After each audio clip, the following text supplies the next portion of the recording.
have been a libertarian activist most of my adult life. What has been lacking has always been creating structure that would support more structure. What can we do to help the state affiliates? What can we do to help the state counties? What can we do to create more structure, more participation, more whatever? It never is even occurs to anyone that we need to serve the individual. You, and you, and you, and you. It's not even in the vocabulary. Where do you think the revolution came from? I'll tell you the story of how the revolution that I call the revolution, around Dr. Paul's campaign came from. This is how it happened. Dr. Paul had been a speaker at two of our Freedom Summits. Since 2001, we knew in 2001, my summit partner and I, his name's Mark, he's a criminal defense attorney in Arizona. And we wanted to meet a lot of different individuals. We go to these different conferences and such, and what happened was we found out that there's usually one, maybe two people that we were inspired by. People that we felt got it. And we said, we can do this better. We'll have a Freedom Summit and we'll have all these people come. We've had Harry Brown, Walter Block, Lou Rockwell, Jacob Hornberger, Future Freedom Foundation, the Free State Project, announce their stuff at our summits. A lot of big names. A lot of people you go to freedomsummit.com and see a long list of names over the years. When Dr. Paul made the announcement that he was thinking of creating a committee to have a blue ribbon panel to kind of sort of talk about maybe he might run someday, I knew what was going to happen. Because I knew he had run as a libertarian in '88. I knew he wasn't going to back away from it. I knew what his rhetoric was. I knew what he had been doing for decades. So I called Kent Snyder, which was his campaign chairman, eventually became, because I had done scheduling with him, so I knew he knew what was going on. And I go, Kent, is this true? And he goes, yeah. If we get enough support, that's all I need to know. You'll never hear from me again, talk to the hand. Because I did not want to join another collective. And of course, they were going to do it as a Republican and so on. I didn't care about that. I go, I know what's going to, head down, I can plow. I'm not going to have to make excuses for them. I'm not going to have to worry about them. It's one reason why I supported Bed and Eric in '04. First, do no harm.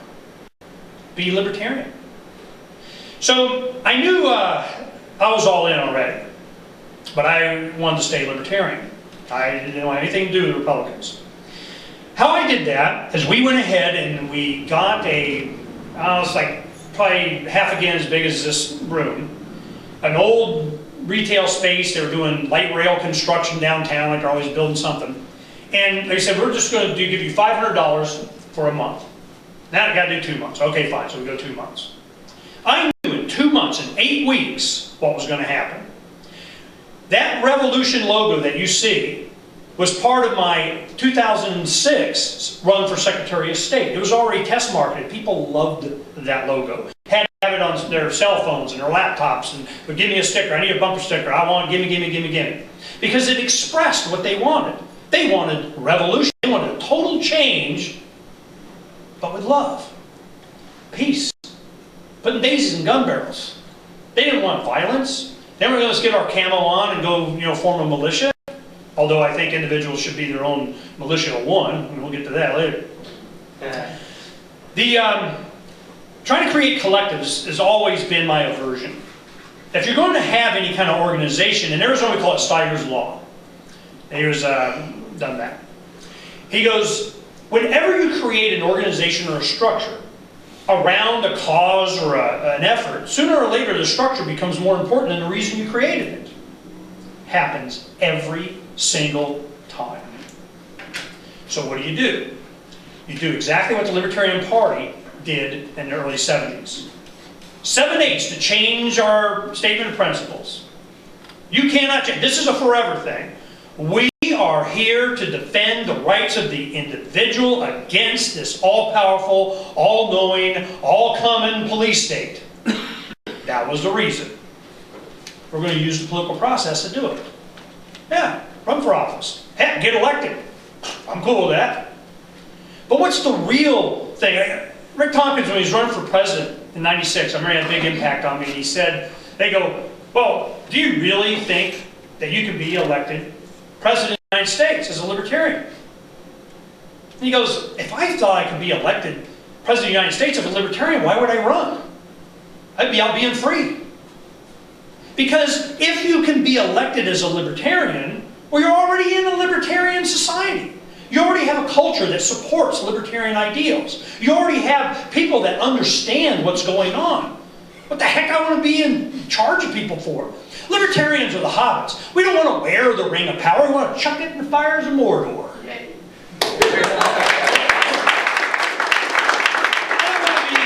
don't want to be a slave, and I don't want to be masters of slaves. And everybody's always arguing on who's going to be behind the levers of power.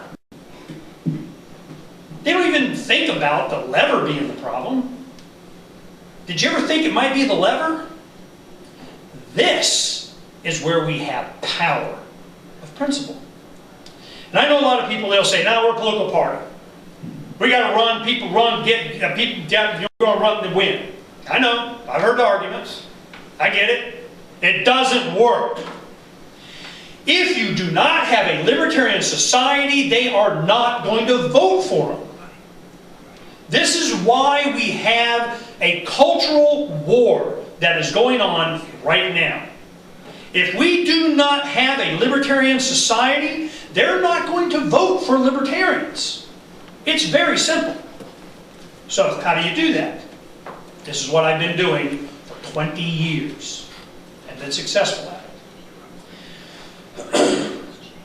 When we started Levolution, the first thing that I knew is that there couldn't be no structure. There wasn't going to be, copyright in the logo. There wasn't going to be trademarking. People were like, man, you got to trademark that. That's great. People were going crazy over this thing. You could get rich. I go, nope, it's a peace symbol. Everybody can use it. I got just enough ownership on that to make sure nobody gets any ownership.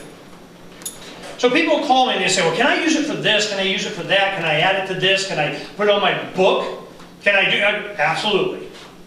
Send me a free hat. Because I knew what was going to happen. When we started doing the workshop, people would show up from just out of the blue. In just that 8 weeks period, we've had hundreds of people come in, and they were young. And a lot of them were influenced by Freedom to Fascism, Aaron Russo's movie. I've probably distributed over 100,000 copies of that. Let me tell you about Freedom's Phoenix Workshop. This has been born of this philosophy. Everybody's wanting all this activism and so on. They'll say they think that a clean structure is going to create it. Well, if we change the ink on the paper, we'll get more people. If we have if we wear more ties, that's not it. What happens is you inspire people with action, with fun, with love. So what did we do? We started mass producing Ron Paul Revolution, and I sent them to all my libertarian friends around the country with one request. Take these signs and start doing videotape. Just take and videotape you putting these signs up down in Manhattan in front of Fox News studios, on the front of buses, on people holding it in front of Rockefeller Square. Just go stupid on the subways. Have fun, then send us the raw tape. And you watch, within 8 weeks, I'll inspire a worldwide revolution. What happened was, they sent it to us, started making YouTubes. It hit Fox News one time in South Carolina. Boom, it exploded. But nobody really grasped why. Then we go to 2008 Denver Convention. They just assumed. I remember Barr, after the nomination, I went to the dinner. You pay for all the little packages and so on. We're going to raise $30 million. Wayne, not to be outdone, no, it's going to be $40 million. They didn't raise $1 million. Because their thing was, they just assumed that this libertarian revolution was just going to come over to the Libertarian Party. Why? Why would they? Why wouldn't they?